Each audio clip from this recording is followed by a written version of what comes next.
Assalamualaikum Ustaz. Waalaikumsalam warahmatullahi wabarakatuh. Malam ini kita akan membahas tentang 20 tanda dari tanda-tanda kecintaan Allah Subhanahu wa taala kepada hamba. Apa tandanya? Apa tanda-tandanya bahwa Allah Subhanahu wa taala mencintai seorang hamba? Mencintai kita semua, apa tandanya? Saya akan sebutkan secara ringkas 20 tanda Allah Subhanahu wa taala mencintai kita sebagai hambanya. Yang pertama, tadi saya sudah katakan bahwa apabila Allah Subhanahu wa taala mencintai kita, maka Allah Subhanahu wa taala akan tanamkan kepada seluruh manusia, bahkan bukan manusia, semua malaikat cinta kepada kita. Allah yang tanamkan itu. Malaikat cinta dengan kita, dan semua hamba Allah yang ada di bumi suka dengan kita. Dan itu disebutkan pada hadis yang sudah saya katakan tadi, hadis tentang apabila Allah mencintai seorang hamba, maka Allah panggil Jibril dan mengatakan, ya Jibril, aku suka dengan si fulan, kau harus suka juga dengan dia. Maka Jibril kemudian mengatakan kepada seluruh malaikat, Allah mencintai si fulan, kalian semua harus cinta kepada si fulan. Maka semua malaikat cinta kepada si fulan, dan Allah tanamkan kecintaan kepada penduduk bumi untuk mencintainya. Yang kedua, tanda Allah Subhanahu wa taala mencintai kita adalah kita dicintakan mendengarkan Al-Quran. Kita dicintakan mendengarkan Al-Quran. Al-Hafidh Ibn Rajab Al-Hambali rahimahullahu ta'ala mengatakan, min a'zami ma yahsulu bihi mahabbatullahi ta'ala minan nawafili tilawatil Quran. Seagung-agungnya seseorang hamba mendapatkan kecintaan kepada Allah Subhanahu wa ta'ala dari perkara-perkara sunnah adalah ketika dia suka membaca Al-Quran dan mendengarkan Al-Quran. Terkadang orang membaca Al-Quran pada waktu-waktu tertentu mungkin kurang berasa, tapi ketika mendengarkan Al-Quran dengan suara yang baik, yang indah, penuh dengan tajwid, tahsin, dan juga baiknya makharijul huruf, ternyata baru terasa ke hati. Makanya Nabi SAW pernah memanggil siapa? Abdullah ibn Mas'ud, dan mengatakan, Iqra alayya al-Quran. Hei Abdullah, bacakan kepadaku Quran. Kata Abdullah ibn Mas'ud radhiyallahu mengatakan, Rasul, Quran ini turun kepadamu, macam mana aku akan membaca Quran untukmu? Maka Rasul mengatakan, sudah, bacakan saja. Maka kemudian Abdullah ibn Mas'ud membaca surah An-Nisa sampai kepada ayat, fakaifa idza ji'na min kulli ummatin bisyahid wa ji'na bika ala haula'i syahida. Kata Rasul, hasbuk, cukup. Karena ayat itu menyinggung Rasul. Rasul sedih pada hari kiamat akan menjadi saksi bagi seluruh umatnya. Maka Rasul menangis dan mengatakan, hasbuka ya ibn Mas'ud, cukup wahai Abdullah ibn Mas'ud. Terkadang kita juga bukan hanya sekedar membaca Quran, perlu juga kita mendengarkan supaya lebih masuk ke sanubari kita. Kemudian yang ketiga, takabbul an-nushi wa amalun bisunnati. Mudah menerima nasihat dan mudah untuk mengamalkan sunnah Nabi. Tanda Allah Subhanahu wa taala cinta kepada kita, maka kita mudah menerima nasihat dan mudah melaksanakan sunnah Nabi.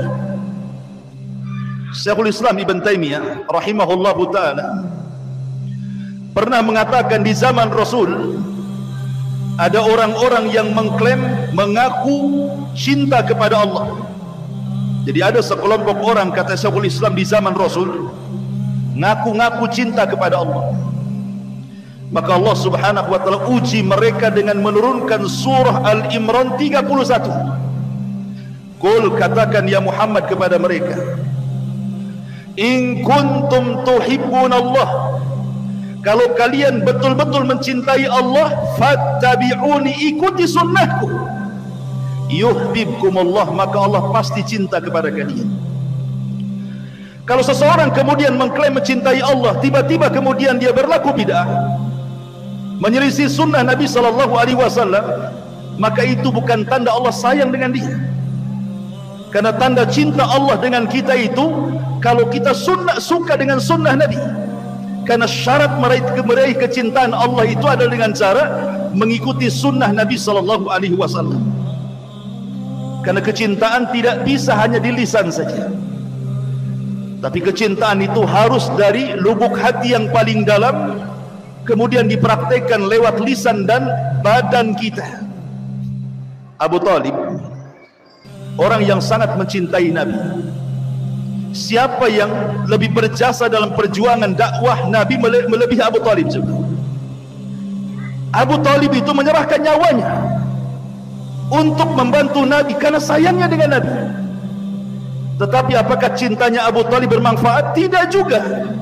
Abu Talib tetap masuk neraka walaupun mendapatkan syafaat khusus Nabi, dan dia tidak pernah keluar dari neraka, tetapi azabnya diringankan gitu saja. Cinta Abu Talib tertolak dan tetap harus masuk neraka. Kenapa? Karena Abu Talib tidak pernah masuk Islam. Kemudian juga sebaliknya orang-orang munafik di zaman Nabi SAW, Abdullah ibn Ubay ibn Salul dan juga gerombolannya, orang-orangnya, mereka berpura-pura cinta di hadapan Rasul. Lisannya mengatakan, ya Rasulullah, inni uhibbuk, saya cinta dengan kamu, tapi hatinya penuh dengan kebencian. Masuk surga? Tidak. Allah turunkan kepada Abdullah ibn Ubay ibn Salul, innal munafikina fi darkil asfali minan nar. Orang-orang munafik itu akan diletakkan di intip neraka yang paling dalam. Percuma kecintaannya, karena kecintaan kepada Allah Subhanahu wa ta'ala mengharuskan kecintaan kita kepada Rasul, dan kecintaan kita kepada Rasul mengharuskan mencintai sunnah-sunnahnya dan membenci orang-orang yang menyelisih sunnahnya. Kemudian yang keempat, tanda Allah cinta dengan kita, maka pasti Allah akan memberikan ujian kepada kita. Karena bagaimanapun seseorang itu kan harus diuji. Seperti Anda punya murid-murid, apakah orang ini cerdas atau orang ini bodoh, kita uji. Maka Allah Subhanahu wa ta'ala juga sama. Apakah kecintaan Anda itu shadiq, jujur, ataukah kecintaan Anda ini hanya dusta saja? Maka Allah uji dengan berbagai macam bala, ujian. Terkadang diuji dengan sakit, terkadang diuji dengan ekonomi, diuji dengan keluarga, diuji dengan manusia, diuji dengan macam-macam ujian.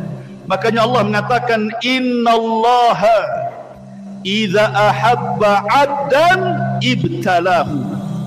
Allah kalau suka dengan hamba, Allah uji dia. Allah uji dia, apakah dia sabar atau tidak.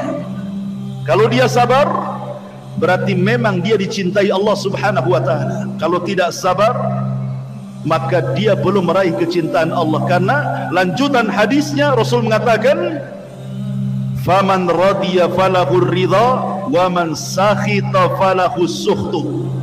Siapa yang ridha dengan ujian, maka Allah senang dengan dia. Siapa yang benci dengan ujian, Allah pun benci dengan dia.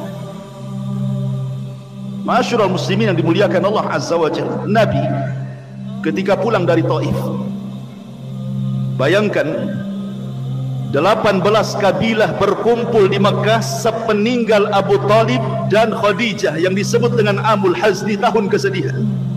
Rasul diancam, berani kau berdakwah terang-terangan, kami bunuh. Akhirnya Nabi SAW terpaksa harus hijrah ke Taif, mencari lahan baru untuk berdakwah.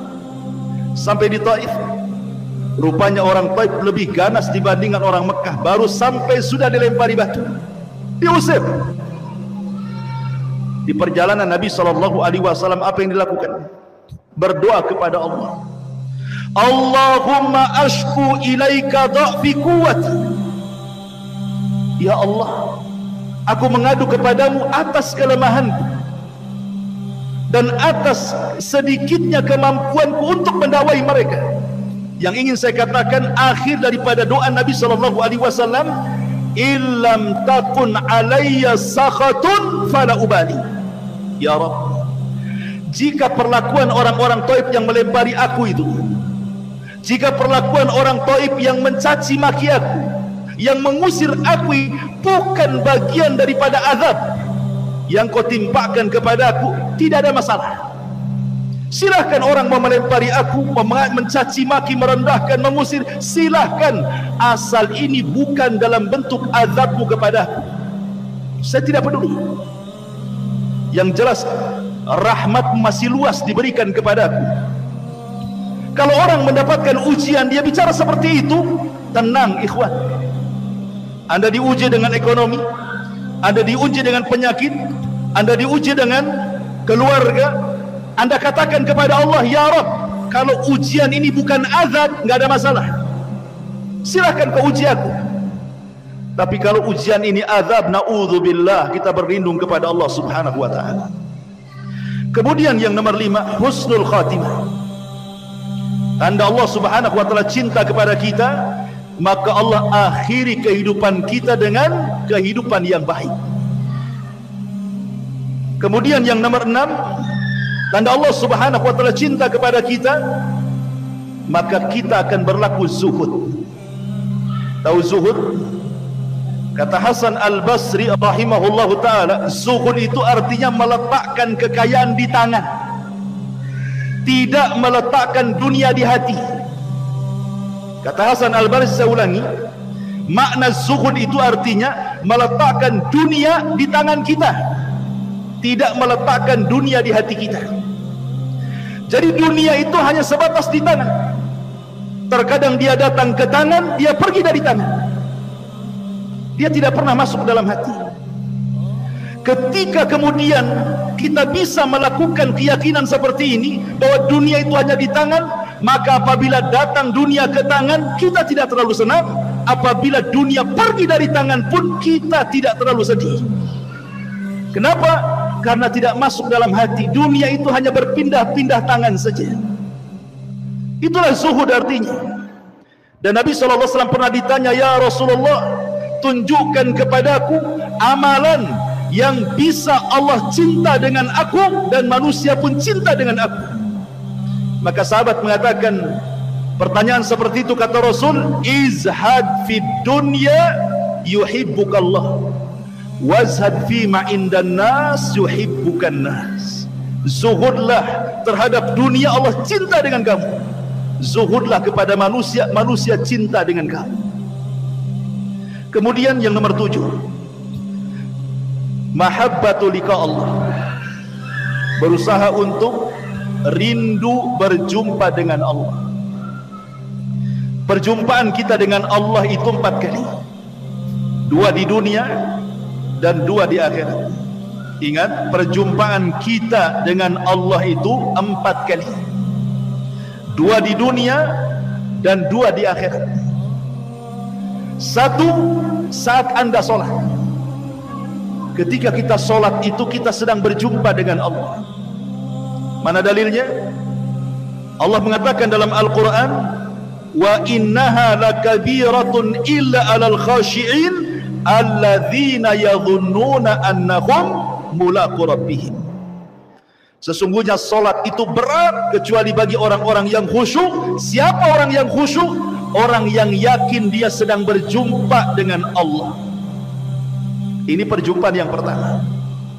Perjumpaan yang kedua, saat ruh dicabut. Saat ruh kita dicabut, kemudian dibawa oleh malaikat, rusulul maut, dibawa ke langit pertama, ketiga, keempat, sampai ketujuh, kemudian berjumpa dengan Allah. Kemudian Allah katakan, kembalikan ruhnya ke dalam jasad, naikkan catatannya sampai ke Iliyin. Kemudian yang ketiga, saat berada di padang mahsyar, wa jaa rabbuka wal malaku saffan saffah. Rabb datang, malaikat bersaf-saf. Disitulah kita akan berjumpa dengan Allah. Dan yang paling terakhir, berjumpanya kita dengan Allah kelak di sorga. Kita mampu memandang wajah Allah, dan itu nikmat yang paling besar, melebihi nikmat sorga itu sendiri, memandang wajah Allah subhanahu wa ta'ala. Lalu apa maknanya? Hadis Nabi SAW, man ahabba liqa Allah ahabba Allahu liqa'ah. Siapa yang senang berjumpa dengan Allah, Allah senang berjumpa dengan dia. Siapa yang benci berjumpa dengan Allah, Allah benci berjumpa dengan dia. Aisyah radhiyallahu anha bertanya kepada Nabi SAW, apa maksudnya?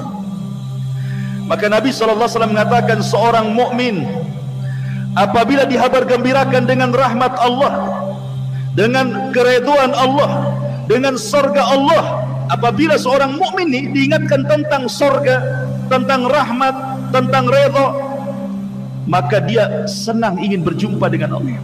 Kapan saya meninggal, kapan saya berjumpa dengan Allah? Tapi orang kafir, kalau diingatkan dengan perkara-perkara tersebut, maka dia tidak suka, maka Allah pun tidak suka dengan dia. Atau dengan kata lain, kata para ulama, kalau seandainya kehidupan kita ini kita investasikan untuk akhirat, umpamanya di dunia kita diluaskan rezekinya, saya ingin membangun rumah di akhirat, dia bangun masjid di dunia. Dia ingin membangun taman-taman di sorga, dia pun perbanyak zikir di dunia. Dia pun ingin mendapatkan istana-istana di sorga, dia pun membaca amalan-amalan yang bisa membangunkan istana untuk kita di sorga. Maka saat kematiannya, dia akan cinta berjumpa dengan Allah. Kenapa? Karena dia sudah investasi di sorga, dia ingin mengambil keuntungannya. Tapi kalau orang ini kemudian investasinya di dunia, tidak ada hartanya diinfakkan ke yang lainnya, hanya untuk poya-poya, bangun rumah besar-besar, beli kendaraan mewah-mewah, tidak ada untuk ibadah sedikit pun, maka saat kematiannya dia akan benci berjumpa dengan Allah. Kenapa? Karena dia harus meninggalkan rumahnya, meninggalkan kebunnya, meninggalkan mobilnya, meninggalkan ATM-nya, meninggalkan macam-macam. Akhirnya tidak mau pergi dia, tapi tetap dia pun harus mati. Ini yang ketujuh. Yang kedelapan, at-taufiq ila amalin salih. Tanda Allah cinta kepada kita, Allah berikan taufik kita ini rajin beramal saleh, mudah qiyamul lail, mudah sedekah, mudah baca Quran, mudah thalabul ilmi, mudah dimudahkan oleh Allah segalanya. Tidak malas dalam beribadah. Sebagaimana Nabi SAW mengatakan, idza ahabballahu 'abdan assalahu. Apabila Allah mencintai seorang hamba, maka Allah akan berikan kenikmatan kepadanya. Sahabat bertanya, apa maksudnya kenikmatan itu wahai Rasul? Maka Rasul mengatakan, yuwaffiq lahu amalan salihan. Maka Allah berikan taufik untuk mudah mengamalkan amal saleh. Kemudian yang nomor 9, hubbu dzikrillahi azza wa jalla. Tanda Allah cinta dengan kita adalah ketika kita banyak menyebut nama Allah. Disebutkan oleh Al-Hafidh Ibnu Rajab Al-Hambali rahimahullahu ta'ala, dia mengatakan, minal a'malil lati tusilu ila mahabbatillahi ta'ala wa hiya min a'zami alamatil muhibbin kathratu dzikrillahi azza wa jalla. Kata Imam Ibnu Rajab Al-Hambali dalam kitabnya Fathul Bari, dia mengatakan, dari amalan-amalan yang mudah mengantarkan manusia kepada kecintaan kepada Allah, dan ini sebesar-besarnya alamat, adalah orang-orang yang suka memperbanyak zikrullah, berzikir kepada Allah. Ikhwan, kalau antum cinta kepada seseorang, pasti antum akan menyebut-nyebut seseorang itu, memuji seseorang itu. Maka kalau kita cinta dengan Allah, harusnya kita suka menyebut-nyebut nama-namanya, memuji nama-namanya, berzikir kepada Allah. Karena itu tanda di mana Allah mencintai kita, lisan kita dimudahkan berzikir. Kemudian yang nomor 10, taufiq li khidmatin nasi wa i'anatihim wa tafriji qurabihim. Tanda Allah cinta dengan kita adalah kita dimudahkan menolong orang. Mudah kita nolong orang, itu mudah sekali. Harta yang kita berikan kepada orang, tidak pernah ada kebakhilan dalam hatinya. Senang dia membantu orang, membantu fuqara, membantu fakir miskin, membantu anak yatim, membantu orang yang kesulitan, mudah bagi dia. Tidak ada kepelitan dalam hartanya. Nabi SAW pernah mengatakan, ya, Rasul pernah ditanya oleh seorang sahabat, ya Rasulullah, ayyun nas ahabba ilallah. Rasul, manusia yang paling dicintai Allah itu seperti apa? Maka Rasul mengatakan, ahabbun nas ilallahi anfa'uhum linnas. Manusia yang paling dicintai Allah adalah manusia yang paling banyak bermanfaat kepada manusia. Coba anak-anak itu bisa ditenangkan. Baik. Jadi kemudian lanjut hadis yang Nabi mengatakan, wa ahabbul a'mal ilallah sururun tudkhiluhu ala muslim. Dan amalan yang paling dicintai Allah adalah Anda memasukkan kebahagiaan kepada hati seorang mukmin. Ikhwan, ibadah yang paling afdal itu disebutkan para ulama adalah jabrul qulub. Antum tahu jabrul qulub? Jabrul qulub itu artinya menutup kesedihan orang. Dan yang paling afdal adalah menutup kesedihan orang tua. Yang paling utama sebelum menutup kesedihan orang lain, tutup kesedihan orang tua. Kisah Nabi Yusuf alaihi salatu wassalam. Ketika Yusuf alaihi salatu wassalam memboyong ayahandanya, saudara-saudaranya yang sudah pernah menyakitinya, memasukkan dia ke sumur, kemana? Ke Mesir. Kemudian Yusuf menceritakan kepada bapaknya kenapa dia sampai di Mesir. Yusuf hanya mengatakan bahwa penjaralah yang menjadikan aku seperti ini. Coba bayangkan, penjaralah yang menjadikan aku seperti ini. Yusuf tidak menceritakan kejahatan saudaranya, tidak mengatakan, wahai ayahku, orang ini loh saudara-saudaraku yang masukkan aku ke sumur, akhirnya aku dibawa pedagang. Enggak, Yusuf tidak pernah menceritakan. Padahal Yusuf manusia juga kan begitu. Yusuf hanya menceritakan soal penjara. Ini menunjukkan apa? Dia jaga hati bapaknya. Itulah namanya jabrul qulub namanya. Terkadang kita ini tidak pandai untuk menutup jabrul qulub, hati orang lain itu. Anda bayangkan ikhwan, ada manusia ini sudah sibuk dengan keluarganya, sudah sibuk dengan kerjaannya, sudah sibuk dengan anak-anaknya, sudah sibuk dengan urusan dia. Tiba-tiba kita datang menyakiti dengan lisan kita. Kita tiba-tiba datang menyakiti hati dia. Makin sibuk lagi dengan kata-kata kita, kan begitu. Orang itu sudah sibuk masing-masing, jangan disibukkan lagi dengan kita. Harusnya kita masukkan kebahagiaan kepada orang lain. Karena itu sebaik-baiknya amal, bahkan amalan yang paling dicintai Allah Subhanahu wa taala, kata Rasul, sururun tudkhiluhu ala qalbil muslim. Rasa senang yang dimasukkan ke hati seorang muslim. Kemudian yang nomor 11, taufik li husnil khuluq. Tanda Allah cinta kepada kita tampak dari akhlak kita. Akhlak itu terbagi 3, dari leher ke atas, kemudian kedua tangan, dan dari atas kepala sampai kaki, kata ulama. Saya ulangi, akhlak itu ada 3, leher ke atas, dari atas kepala sampai kaki, dan kedua tangan. Maksudnya apa? Leher ke atas. Leher ke atas ini ada lisan, dia tidak mengucapkan kecuali yang santun. Dia punya mata, tidak pernah melotot kepada orang. Dia punya telinga, tidak mendengar kecuali yang halal. Dan dia tidak pernah akalnya kemudian memikirkan sesuatu yang jahat. Kemudian tangan, suka membantu orang, ringan tangan. Kemudian dari atas kepala sampai kaki, kalau dia bicara dengan orang, dia tidak menghadap tempat lain. Dia hadapkan kepada orang yang diajak bicara, walaupun dia lebih rendah daripada kita. Itu akhlak, kata ulama. Kalau kita bisa melakukan 3 hal ini, maka Anda berakhlak. Dan akhlak itu tanda Allah cinta dengan kita. Kemudian yang nomor 12, taufik ila fi'lil faraid wan nawafil. Tanda Allah cinta kepada kita, kita suka melaksanakan yang wajib dan tidak berhenti dari yang sunnah. Dalam hadis qudsi, Allah Subhanahu wa taala berfirman, man adali waliyan faqad adantu bil harb. Siapa yang memusuhi waliku, maka dia telah mengumumkan perang denganku, kata Allah. Kemudian kata Allah dalam hadis qudsinya, wa ma taqarraba 'abdi bi syai'in ahabbu ilayya mimma aftaradtuhu alaihi wa ma yazalu abdi yataqarrabu bin nawafil hatta uhibbahu fa idza ahbabtuhu kuntu sam'ahu alladhi yasma'u bihi wa basarahu alladhi yabsiru bihi wa yadahu allati yabtishu biha wa rijlahu allati yamshi biha wala in sa'alani la utiyanna wala in ista'adhani la uidhanna. Apa artinya?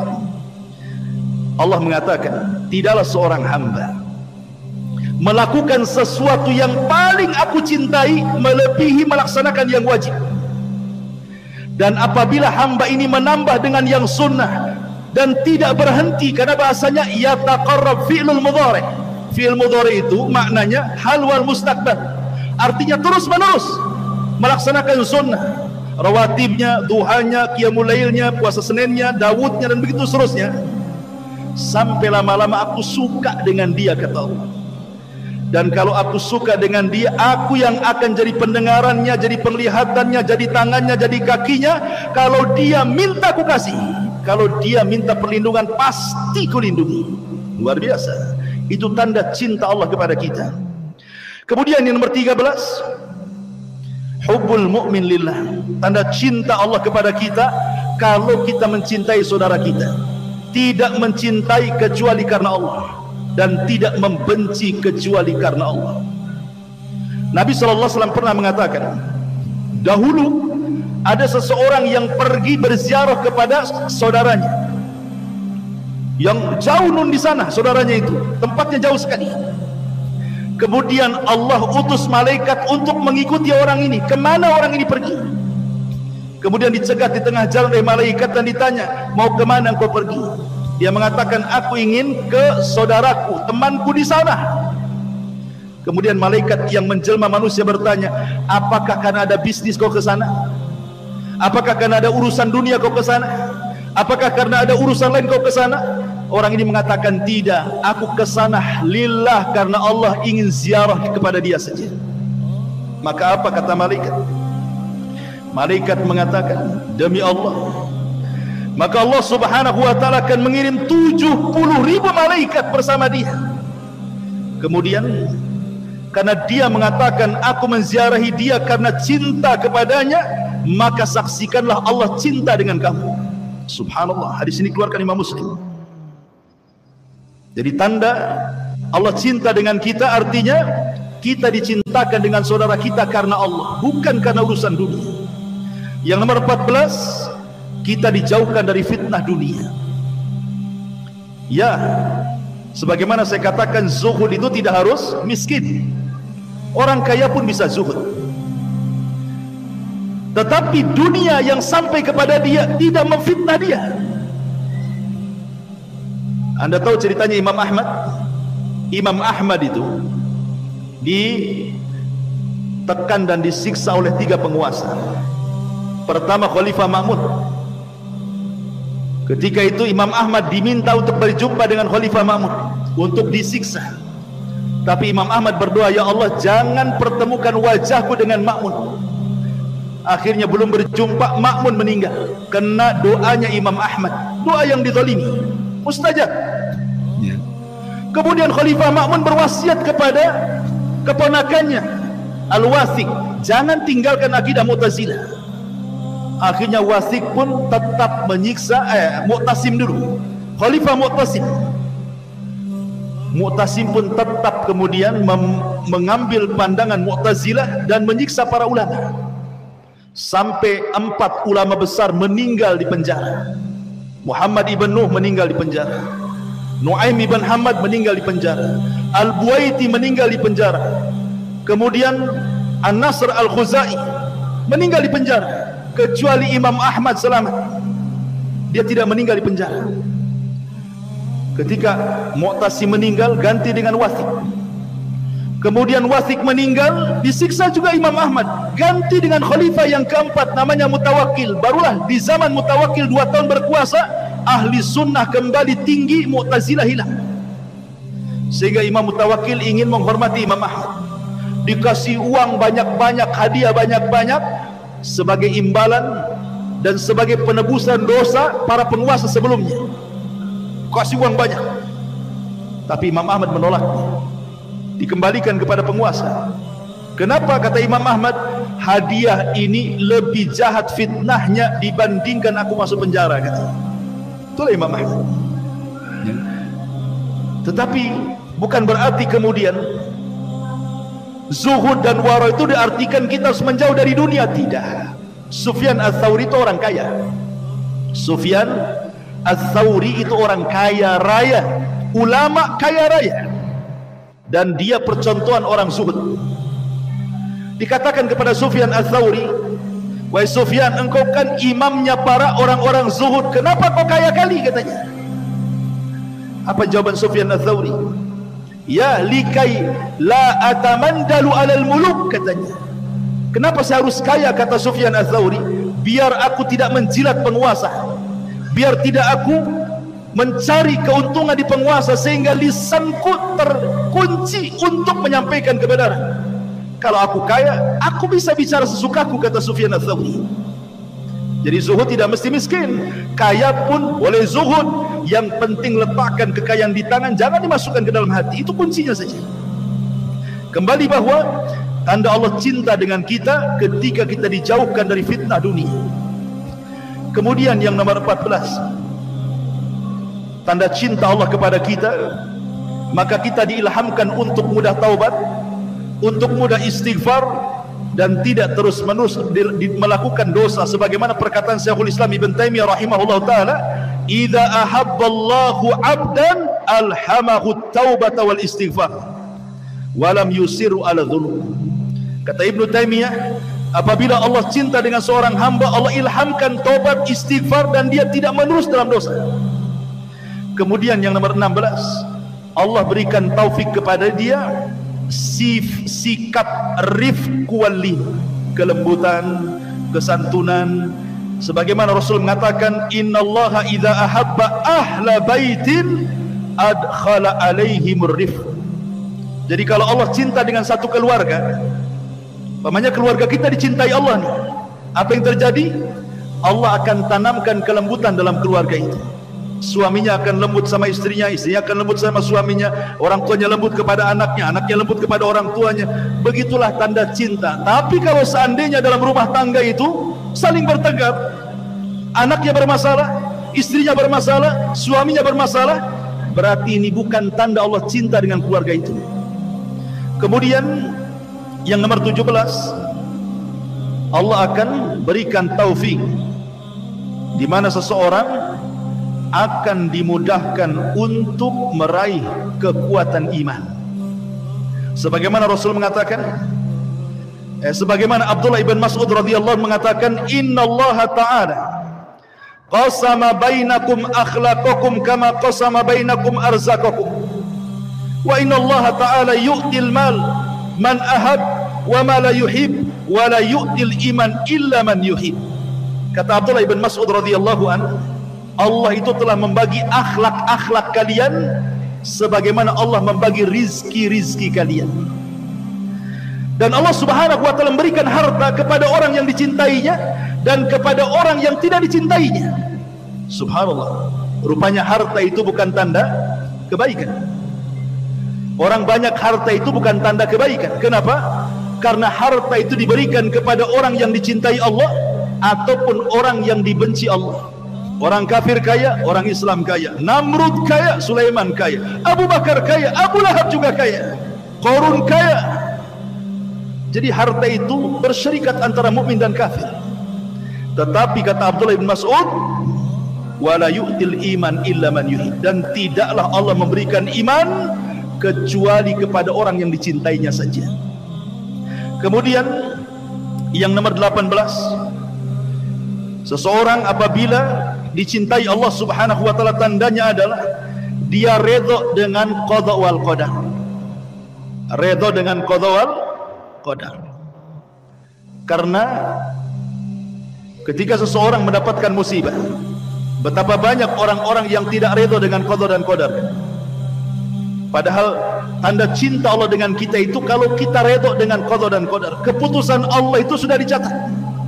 Kalau hari ini saya mendapatkan musibah, memang sudah dicatat 500 tahun sebelum Allah menciptakan langit dan bumi. Mau apa? Makanya kenapa beriman kepada qada dan qadar itu penting. Kenapa? Kalau datang kebahagiaan, kalau datang nikmat tidak terlalu senang, kalau mendapatkan musibah tidak terlalu sedih, karena semua sudah dicatat di Lauhul Mahfuz. Kemudian yang nomor 19, tanda cinta Allah kepada kita adalah tana'um bitta'ah, merasa lezat saat mengerjakan ketaatan. Kayaknya khusyuk solat itu, baca Quran sedap, solat malam tak ada ngantuk, senang dia. Kalau orang disenangkan untuk beribadah, berarti tanda Allah cinta dengan dia. Dan yang terakhir, tanda Allah subhanahu wa ta'ala cinta dengan kita, Allah permudah semua proses dia, sejak hidup, kematian, alam kubur, hisab, sampai Allah masukkan ke dalam surga. Allah mudahkan semuanya. Fa amma man a'ta wattaqa wa saddaqa bil husna fasanuyassiruhu lil yusra. Apa makna fasanuyassiruhu lil yusra? Fasanuyassiruhu, maka kami mudahkan jalannya, yang dia sudah mudah berjalan di situ. Dia sudah mudah melakukan salat, melakukan puasa, melakukan zikir, baca Quran, mudah bagi dia. Allah mudahkan lagi, sehingga dia diakhiri kehidupannya dengan kemudahan. Masuk kuburan Allah mudahkan, masuk padang mahsyar Allah mudahkan, titian siratal mustaqim Allah mudahkan, masuk ke dalam surga pun Allah mudahkan. Dan itulah tanda Allah cinta dengan kita. Inilah di antara 20 tanda di mana Allah subhanahu wa ta'ala mencintai kita. Mudah-mudahan kita diberikan taufik oleh Allah subhanahu wa ta'ala. Allah mencintai kita dan kita senantiasa mencintai Allah subhanahu wa ta'ala. Wallahu a'lam. Mudah-mudahan yang sedikit bermanfaat. Subhanakallah bihamdika asyhadu an la ilaha illa anta astaghfiruka wa atubu ilaik. Allahu ta'ala. Assalamualaikum warahmatullahi wabarakatuh.